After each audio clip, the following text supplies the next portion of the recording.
ആദർശത്തിന് വ്യതിചലനം വരുന്ന ആളുകളെ സംബന്ധിച്ച് ഉത്ബോധനം നടത്തുക, അവർക്ക് നേർമാർഗം നമ്മൾ കാണിച്ചു കൊടുക്കുക.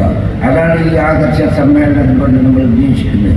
നമ്മുടെ ആദർശത്തെ ഉറപ്പിച്ചു നിർത്തുകയും ആദർശത്തിൽ നിന്ന് വ്യതിചലിക്കുന്ന ആളുകളെ ആ വ്യതിചലനത്തെ സംബന്ധിച്ച് അവർക്ക് ഉത്ബോധനം നൽകിക്കൊണ്ട് തിരിച്ച് ഈ ആദർശത്തിലേക്ക് അവർ കൊണ്ടുവരാനുള്ള ശ്രമങ്ങൾ നടത്തുക എന്നുള്ളത്. അതിനു വേണ്ടിയാണ് വാസ്തവത്തിൽ സമർത്ഥണ്ടായത്. കഴിഞ്ഞ സംസാരങ്ങളൊക്കെ നിങ്ങൾ കേട്ടിട്ടു.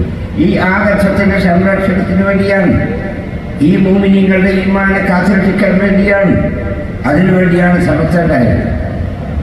അത് 1920-ലാണല്ലോ സമർത്ഥ വന്നത്. അതുവരെ ഇവിടെ കേരളത്തിലുള്ള മുസ്ലിങ്ങൾ ഒരു ആശയത്തിലും ആദർശത്തിലുമായിരുന്നു. അതിൻ്റെ പേരാണ് അഹ്ലുസുന്നത്ത് വൽ ജമാഅത്ത് എന്ന് പറയുന്നത്. ഈ കേരളത്തിൽ അതല്ലാത്ത ഒരാശയമോ ആദർശമോ ഉണ്ടായിരുന്നില്ല. ചില അഭിപ്രായ വ്യത്യാസങ്ങളൊക്കെ മസലപരമായിട്ട് സാധാരണഗതിയിൽ ഉണ്ടാകുമെന്നല്ലാതെ ഈ ആശയത്തിൻ്റെയും ആദർശത്തിൻ്റെയും പേരിൽ ഇവിടെ സംഘടനകൾ ഉണ്ടായിട്ടില്ല, വാഗ്വാദങ്ങൾ ഉണ്ടായിട്ടില്ല. എല്ലാവരും ഒരേ ആശയം, ഒരേ ആദർശം, ഏകോദര സഹോദരന്മാർ, ഐക്യത്തോടുകൂടിയുള്ള ജീവിതം, സമാധാനത്തോടുകൂടിയുള്ള ജീവിതം, അതായിരുന്നു ആ കാലഘട്ടങ്ങളിൽ മുസ്ലിങ്ങളുടെ ജീവിത രീതി എന്ന് നമ്മൾ മനസ്സിലാക്കേണ്ടതുണ്ട്. അതിനെ തകരാറാക്കിക്കൊണ്ട് ചിത്രശക്തികൾ ഇവിടെ പ്രവർത്തിക്കാൻ തുടങ്ങി. 20 കാലഘട്ടങ്ങളിലാണല്ലോ ഞാൻ അതിലേക്ക് പോകുന്നില്ല. അപ്പം അവർ എന്നാണ് ഈ ആദർശം അതിന് തകരാറ് വെക്കാൻ അവർ ശ്രമിച്ചത് നമുക്കൊക്കെ അറിയുന്നതാണ്. അതുവരെ ഈ കേരളത്തിന് പരിചയമില്ലാത്ത അഹ്ലുസുന്നത്ത് വൽ ജമാഅത്തിനെതിരായ വീക്ഷണങ്ങളാണ് അവിടെ അവതരിപ്പിച്ചത്. എന്താണ്? ഒരാൾ ബദരീങ്ങളെ കാക്കണേ എന്ന് പറഞ്ഞു. നമ്മളൊക്കെ സാധാരണ പറയുന്നത്, നമ്മളന്മാരൊക്കെ ഞാൻ കണ്ടിട്ടുണ്ട്. എന്തൊക്കെ വാപ്ഷന്മാരൊക്കെ ഒരു കുറ്റം പൊക്കൾ വൈദിക്ഷകയെ കാക്കണേ എന്ന് പറഞ്ഞു. തീർച്ചയായിട്ടും ഒരു കാക്കുന്നില്ല, നമുക്കൊക്കെ അനുഭവങ്ങൾ. അപ്പോൾ ഈ ഇവരൊക്കെ എന്താ പറഞ്ഞാൽ ആ പറഞ്ഞതിനോടുകൂടെ അവർ പിന്നെ കാപ്പറ മുഷിക്കായി എന്ന് പറയും. മുഹിയുദ്ദീൻ ഷെയ്ഖെ കാക്കണേ എന്ന് പറഞ്ഞാൽ അതിനോടുകൂടെ മുഷിക്കായി ഇസ്ലാമിന് പുറത്തുപോയി എന്നാണ് പറയുന്നത്. തവസ്സുൽ ചെയ്താലും ഇസ്തിഗാസ ചെയ്താലും അക്കാലഘട്ടം വരെയുള്ള ലക്ഷക്കണക്കായ കോടിക്കണക്കായ മുഅ്മിനീങ്ങൾ അത് പറയുന്നവരായിരുന്നു. അവരൊക്കെ ഇസ്ലാമിൽ പുറത്താണെന്നാണ് പറയുന്നത്. അവ കഴിഞ്ഞ തലമുറ നബി കരീം സല്ലല്ലാഹു അലൈഹി വസല്ലമ തൊട്ടുള്ള ആ കഴിഞ്ഞ തലമുറകളൊക്കെ മുശ്രിക്കാക്കിയാണ് അവർ ചെയ്യുന്നത്. അവരെ വ്യക്തമായും വ്യംഗ്യമായും അവർ പറഞ്ഞുകൊണ്ടിരുന്നു. അതിനെതിരെയാണ് ആ കാലഘട്ടത്തിൽ ബഹുമാനപ്പെട്ട വിലമാകും ഓരോരുത്തർ അതിനെതിരെ പടവരുന്നു. പക്ഷേ അവർ സംഘടിത രൂപം സ്വീകരിച്ചപ്പോൾ, വഹാബി പ്രസ്ഥാനമാണ് നമ്മൾ തന്നെ പറയുന്നത്, അവർ സംഘടിത രൂപം സ്വീകരിച്ചപ്പോൾ തീർച്ചയായിട്ടും വിലമാ സംഘടിത രൂപം സ്വീകരിച്ചു. 1925 സംഘടനയുണ്ടാക്കി ശക്തമായി പ്രവർത്തിച്ചു.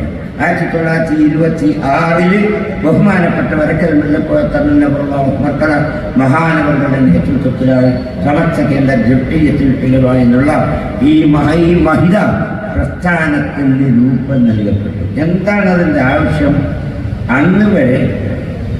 അന്ന് വരെ തുടർന്നു വന്ന ഈ വിശ്വാസങ്ങൾ, ഈ മഹാന്മാരിലൂടെ കൈമാറി വന്ന ഈ വിശ്വാസങ്ങൾ, ആ വിശ്വാസം സംരക്ഷിക്കുക എന്നുള്ളതാണ്. അതിൻ്റെ ഭരണഘടന കാര്യങ്ങളൊക്കെ ഞാൻ ഇതിലേക്ക് ഇറക്കുന്നില്ല, ഉസ്താദുമാരൊക്കെ പറയും. സുന്നത്ത് ജമാഅത്തിനെ സംരക്ഷിക്കുക, സുന്നത്ത് ജമാഅത്തിനെ ജനങ്ങൾക്ക് മനസ്സിലാക്കി കൊടുക്കുക, സുന്നത്ത് ജമാഅത്തിനെതിരെ വരുന്ന സകല മാനശക്തികളെയും നിയമാനുസൃതം തടയുക. ഇതാണ് സമസ്തയുടെ 1-2 ലക്ഷങ്ങളായിട്ട് അതിൻ്റെ ഭരണഘടനയിൽ പറഞ്ഞു. അത് തന്നെയാണ് സമസ്ത ചേരുകൊണ്ടിരുന്നത്, അത് തന്നെയാണ് ഇന്നും ചേരുകൊണ്ടിരിക്കുന്നത്. സമസ്ത ഈ ആദർശത്തിനെതിരെ ആര് ശബ്ദിച്ചാലും അതിനെതിരെ സമസ്ത മുമ്പോട്ട് വന്നതാണ് ഈ കാലഘട്ടം പറയുന്നത്. അതോടൊപ്പം തന്നെ സമസ്ത വെക്കുന്ന ഈ ലക്ഷ്യം, അതിൻ്റെ മാർഗം, ആ മാർഗത്തിൽ നിന്നൊക്കെ വ്യതിചലിച്ച് സമസ്തയുടെ പ്രവർത്തനങ്ങളെ നിഷ്പ്രഭമാക്കാനോ അല്ലെങ്കിൽ അതിനെ ഇല്ലായ്മ ചെയ്യാനോ ശ്രമിക്കുന്ന എല്ലാവരെയും സമസ്ത എല്ലാ കാലത്തും നേരിടേണ്ടത്. അത് സത്യമാണ്. നിങ്ങൾക്കറിയാമല്ലോ, അഖില കേരള ജംഇയ്യത്തുൽ ഉലമാ നിങ്ങൾക്കറിയാമല്ലോ തബ്ലീഗ് ജമാഅത്ത്, നിങ്ങൾക്കറിയാമല്ലോ ജമാഅത്തെ ഇസ്ലാമി, മുജാഹിദ് പ്രസ്ഥാനം എന്ന് പറയുന്ന വഹാബി പ്രസ്ഥാനത്തിൻ്റെ ചെറുകൊണ്ടാണ് വാസ്തവത്തിൽ ഈ ഹൈറിനെ ഇവിടെ നിലനിർത്താൻ വേണ്ടി സമസ്ത വന്നത്. ആ കാലഘട്ടത്തിൽ എന്നും സമസ്തയ്ക്ക് എതിരാളികളുണ്ടായിട്ടുണ്ട്. അത് എന്നും അങ്ങനെ തന്നെയാണ്. സത്യത്തിൻ്റെ സ്വഭാവം അതിന് എതിരാളികൾ ഉണ്ടാകുക എന്നുള്ളതാണ്. സത്യത്തിൻ്റെ സ്വഭാവമാണത്. ഇഷ്ടമുള്ളവർക്കൊക്കെ ജീവിക്കാന്ന് പറഞ്ഞാൽ ഓർക്കെതിരുണ്ടാവില്ല. സത്യം, ആ സത്യത്തിൽ ഉറച്ചു നിൽക്കുന്നവർക്ക് എല്ലാ കാലങ്ങളിലും എതിർപ്പുകൾ വരാറുണ്ട്. ആ കൂട്ടത്തിൽപ്പെട്ട പരിശുദ്ധ ദീൻ മഹാനായ റസൂലുള്ളാഹി സ്വല്ലല്ലാഹു അലൈഹി വസല്ലം നുബുവത്ത് വരെ അവരുടെ മേലിൽ സർവ്വവിധത്തിലുള്ള അംഗീകാരമുള്ള അൽ അമീനായി. പക്ഷേ ഈ ലാ ഇലാഹ ഇല്ലല്ലാഹ് എന്നുള്ള ഈ ആദർശവുമായി പ്രവാചകൻ സല്ലല്ലാഹു അലൈഹി വസല്ലം കടന്നു വന്നപ്പോൾ അതോടുകൂടെ ചുറ്റുഭാഗമൊക്കെ ശത്രുക്കളായി മാറുന്നത് നമുക്കാണ്. അപ്പം സത്യം, ആ സത്യത്തിന് എന്നും ആ തബ്ലീഗ് ജമാഅത്ത് മുഖ്തദീകളുടെ പാർട്ടിയാണെന്ന് പറഞ്ഞത്. അതിൻ്റെ പേരിൽ സമസ്ത ഒരുപാട് വിഷമിക്കുന്നുണ്ട്. അതുപോലെ തന്നെ തബ്ലീഗ് ജമാഅത്ത് മുഖ്തദീകളുടെ കക്ഷിയാണ് എന്ന് പറഞ്ഞപ്പോൾ ചിലർക്കത് പിടിച്ചില്ല. അവർ മനസ്സിലാക്കിയത് അങ്ങനെയല്ലായിരുന്നെന്നാ മനസ്സിലാണ്. ഏതായിരുന്നാലും അതിൻ്റെ പേരിൽ വലിയൊരു സംഘടന നമുക്ക് സമാന്തരമായി, സമസ്തക്ക് സമാന്തരമായി വലിയൊരു ഉലമാ സംഘടനയാണ് വരുന്നത്. ആ അവസരത്തിൽ സമസ്തയുടെ ഉലമാകൻ ഒരുപാട് വിഷമിച്ചിട്ടുണ്ട്. പലരും ഈ അഖില കേരളയോടുകൂടെ സമസ്ത ഇല്ലാതെയായി പോകുമോ എന്ന് ഭയപ്പെട്ടിട്ടുണ്ട്. പക്ഷെ അള്ളാഹുവാണ് സത്യത്തിൻ്റെ സഹായി. അള്ളാഹുവാണ്. അതാണ് അവിടെ സംഭവിച്ചത്. ഇങ്ങനെ ഒരുപാട് കള്ളത്തരീക്കത്തുകൾ വന്നത്, അതുപോലെ തന്നെ ഒരുപാട് പ്രശ്നങ്ങൾ വന്നത്. ആ പ്രശ്നങ്ങളൊക്കെ ഒരു പ്രശ്നം വരുമ്പോൾ സാധാരണഗതിയിൽ സമസ്ത അതേക്കുറിച്ച് പഠിക്കും.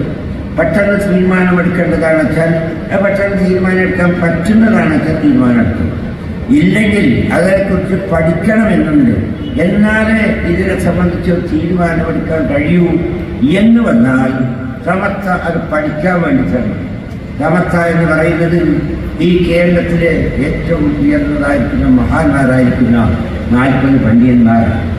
അവരിന്ന് ചർച്ച ചെയ്തുകൊണ്ടാണ് ഈ കാര്യങ്ങൾ തീരുമാനിക്കുക.